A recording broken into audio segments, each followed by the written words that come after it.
जय हिंद दोस्तों, मैं महेश। आज हम रिव्यू करने वाले हैं एमसी ग्रोहिल की ओर से प्रकाशित भारत की राज्य व्यवस्था।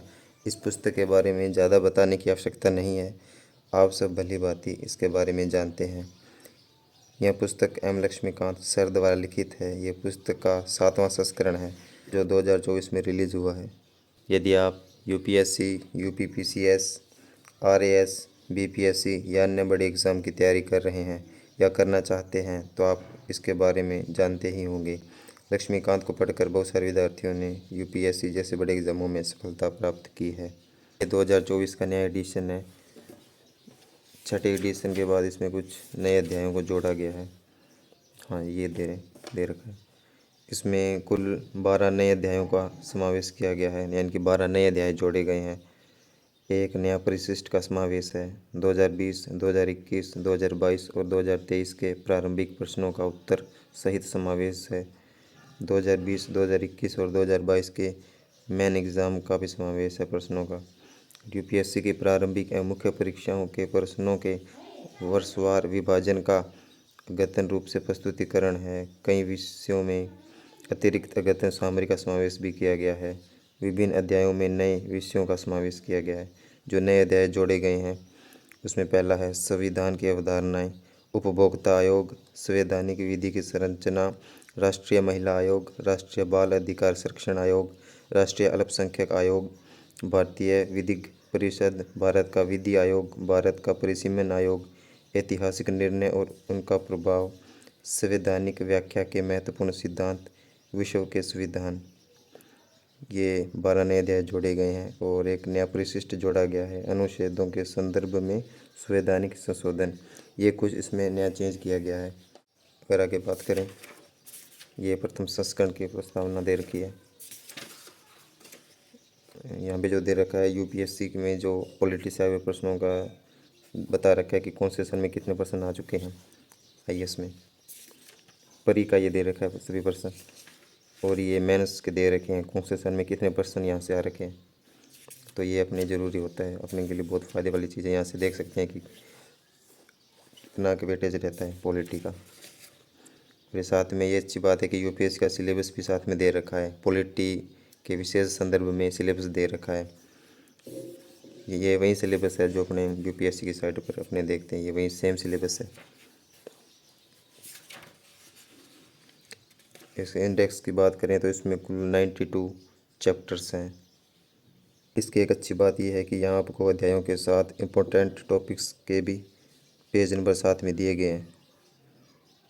ये भी साथ में सीक्वेंस में दिए गए हैं, जिससे किसी टॉपिक को पढ़ने के लिए ढूंढना नहीं पड़ेगा, आपको सीधे ही इंडेक्स से ही देख कर पढ़ लोगे। ये काफ़ी आसान रहेगा अगर कोई भी स्पेसिफिक टॉपिक पढ़ना हो तो ये बहुत काम आएगा। अगर आपको इंडेक्स देखना है तो मैं कुछ यहाँ पे स्क्रीनशॉट लगा दूँगा, आप वहाँ से चेक कर लेना।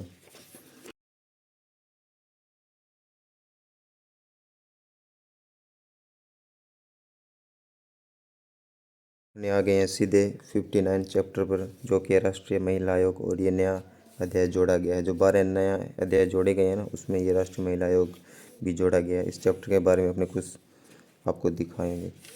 और बात करें इसके लैंग्वेज की तो इसे आसानी से पढ़ा और समझा जा सकता है, इसमें कोई परेशानी नहीं होगी, आप समझ सकते हैं, कोई दिक्कत वाली बात है नहीं। वैसे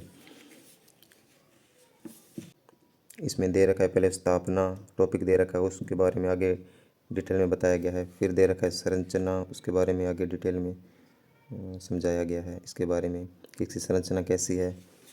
और इसके बाद इसके कार्य दे रखे हैं कि राष्ट्रीय महिला आयोग के क्या कार्य हैं, या आयोग क्या क्या कार्य करता है, कैसे कार्य करता है, उसकी सभी कार्य प्रणाली दे रखी है। उसके बाद दे रखा है यहाँ पे शक्तियाँ। इसमें मेन बात है, ये अच्छी बात है कि इसमें सभी चीज़ों को वन लाइनर के टॉपिक्स में बताया गया है, वन लाइनर के फॉर्मेट में बुलेट पॉइंट्स दिए गए ताकि वो आराम से अपने समझ पाएँ और वन लाइनर कितना पढ़ पाएँ। हालांकि सभी डिटेल में दे रखा है।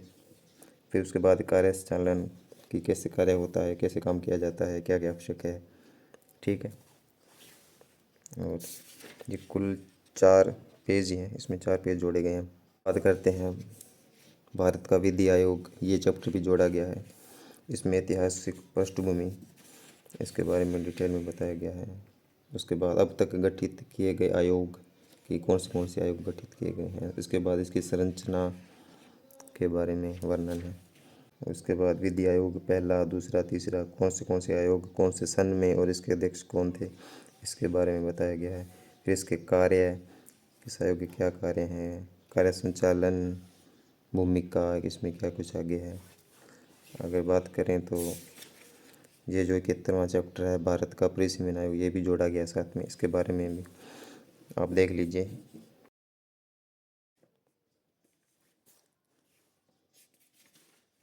अगर वीडियो क्वालिटी में अगर आपको कोई दिक्कत है तो आप मुझे बता सकते हैं। हालांकि मैंने मेरी ओर से पूरी मेहनत की है कि आपको कहीं पे दिक्कत का सामना ना करना पड़े। तो आप बताइए गाइस, आपको पुस्तक ये कैसी लगी। बहुत बेहतरीन पुस्तक है यहाँ। और अपन इसके साइज़ की बात करें तो यह बहुत लंबी चौड़ी पुस्तक है। इसमें टोटल 707 पेजेस हैं। इसमें कुल 700 लगभग 707 पेजेस हैं लगभग। ये देखिए लगभग 707 पेजेस हैं इसमें कवर किया गया है और सभी टॉपिक्स को गहराई में डिटेल में बताया गया है। और अगर बात करें इसके प्राइस की तो इसका प्राइस कहीं वैसे मेंशन दिया नहीं हुआ, क्योंकि ये जो MC ग्रोहिल के जो बुक्स आती हैं इसमें बहुत सारी पुस्तकों में प्राइस होता नहीं है साथ में। इसका प्राइस लगभग MRP 800 850 के आसपास होगी। और वैसे आपको ये ऑनलाइन ऑफलाइन 650 से 700 के आसपास पड़ेगी ओरिजिनल वाली।